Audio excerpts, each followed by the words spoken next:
Hi friends, welcome to my channel. ఇప్పుడు నేను చదివి వినిపించబోయే చందమామ కథ పేరు ఆడపడుచు వాట. కాపవరంలో కామయ్య శెట్టి అనే అతను ఒకడు ఉండేవాడు. అతనికి ధనాలు అనే భార్య ఉండేది. కామయ్య పెద్దవాడు కావటం చేత తన వ్యాపారం అంతా ఇద్దరు కొడుకులకు అప్పచెప్పి భార్యతో, నువ్వు కూడా ఇంటి పెత్తనం కోడళ్ళ మీద పెట్టేసి నాతో రా, రోజు సాయంత్రం వెళ్ళి పురాణం విని వద్దాం అన్నాడు. అలాగే నడవండి, పురాణమే కదా, డబ్బిచ్చి చూచేది కనుకనా రాను అని అనటానికి అని అంటూ రోజు భర్తతో శివాలయానికి వెళ్ళి సూరిశాస్త్రులు గారి పురాణం విని వస్తూ ఉండేది. పురాణం ఆరంభించి పూర్తి అయ్యే వరకు కామయ్య ఎంతో శ్రద్ధగా వింటూ ఉండేవాడు. ధనాలు కూడా వింటూ ఉండేది, కానీ ఆవిడకు ఒక్కొక్కప్పుడు విసుగొచ్చేసి పోదామా అని అనిపించేది. కానీ పూర్తి అయ్యే వరకు ఉంటే ప్రసాదం ముడుతుంది కనుక చివరిదాకా ఓపికగా కూర్చునేది. ప్రసాదం క్రింద ముట్టిన వడపప్పు, అరటిపండు ముక్కో భద్రంగా పట్టుకెళ్ళి తన కూతురు కాసులమ్మ చేతిలో పెట్టేది. ఎప్పుడూ కూతురు చేతుల్లోనే పడేసేది, కానీ ఇద్దరు కోడళ్లను చక్కా పిలిచి ఇదిగోనర్రా అని ఒక్కనాడు కూడా ఆ ప్రసాదం ఇచ్చేది కాదు.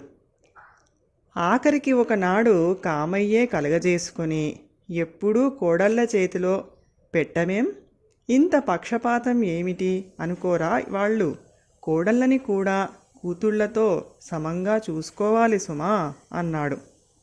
భర్త ఇలాగ అనేసరికి తన సంగతి మగవాళ్ళకి కూడా తెలిసిపోయిందే అని కోడళ్ళని సరిగ్గా చూడటం లేదని తెలిస్తే కొడుకులకు తన మీద గౌరవం తగ్గిపోతుందని అనిపించి ఇంకా పెట్టుపోతల్లో జాగ్రత్తగా ఉండాలి అని నిశ్చయించుకుంది ధనాలు. ఆవిడ నిశ్చయానికి వచ్చిన మర్నాడు పురాణంలో సూరిశాస్త్రులు గారు శ్రీరాముల వారి జననాన్ని గూర్చి ఇలా చెప్పారు. పుత్రుల కోసం దశరథుడు పుత్రకామేష్టి యాగం చెయ్యగా హోమగుండంలోంచి అగ్నిహోత్రుడు వచ్చి, రాజా, ఈ పాయసాన్ని నీ భార్యలకు ఇయ్యి, వారు గర్భవతులై పుత్రులను కంటారు అని చెప్పి ఒక పాత్రను దశరథునికి ఇచ్చి అంతర్ధానం అయ్యాడు. రాజు ఆ పాయసాన్ని 2 భాగాలుగా చేసి సగం కౌసల్యాదేవికి ఇచ్చి సగం కైకేయికి ఇచ్చి ఊరుకున్నాడు. సుమిత్రకి ఏమీ ఇవ్వలేదను లేదును గనక అయితేనేం, కౌసల్య తన సగంలో సగం తీసి సుమిత్రకి ఇచ్చింది. కైక కూడా అలాగే చేసింది. ఈ విధంగా ఆమెకే ఎక్కువ ముట్టింది. ఆఖరికి సుమిత్రకు 2 వాటాలు ముట్టడం చేత 2 కొడుకులు పుట్టారు. కౌసల్యకి కైకకి ఒక్కొక్కరే పుట్టారు. ఈ కథ విన్న ధనాలుకి విశేషం ఒకటి తోచింది. దశరథుడికి సుమిత్ర పైన ఎక్కువ ఇష్టం కనుక అటు పట్టమహిషి అయిన కౌసల్య పైన, ఇటు ముద్దుల రాణి అయిన కైక పైన ప్రేమ నటించి చివరికి సుమిత్రకు 2 వాటాలు వచ్చేటట్లు పన్నాగం పన్నాడు. గడుసుతనం అంటే అలా ఉండాలి. ఇది ఆమెకు తోచిన విశేషం. తను కూడా దశరథునికి మల్లెనే గడుసుతనం చూపి కోడళ్లపైన కూతురి మీద కంటే ఎక్కువ ప్రేమ నటించాలని అనుకుంది. ఆ రోజున పురాణం అయ్యాక ప్రసాదం కింద అందరికీ తలా ఒక బత్తాయి పండు ఇచ్చారు. కామయ్య రోజుకు మల్లనే తన వంతు ప్రసాదం భార్య చేతిలో పెట్టేశాడు.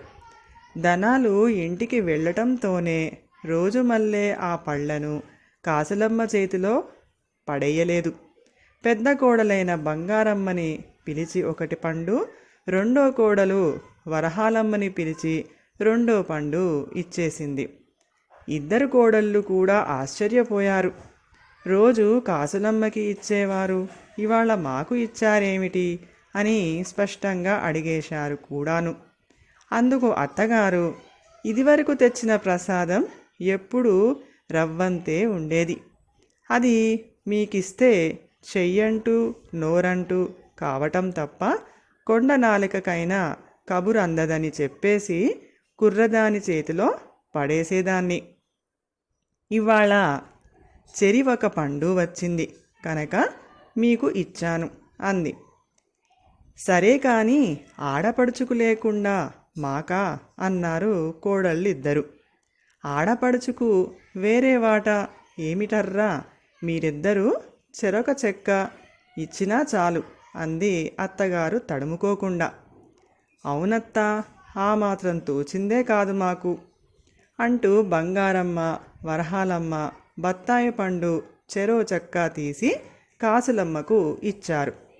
ధనాలు కోడళ్ళ చేతిలో తల ఒక పండు పెడుతూ ఉండగా చూసిన కామయ్య, అతని ఇద్దరు కొడుకులు కూడా ఆమె ఉదార బుద్ధికి సంతోషించి చక్కా పోయారే గాని తర్వాత ఏం జరిగింది వాళ్లకు తెలియనే తెలియదు.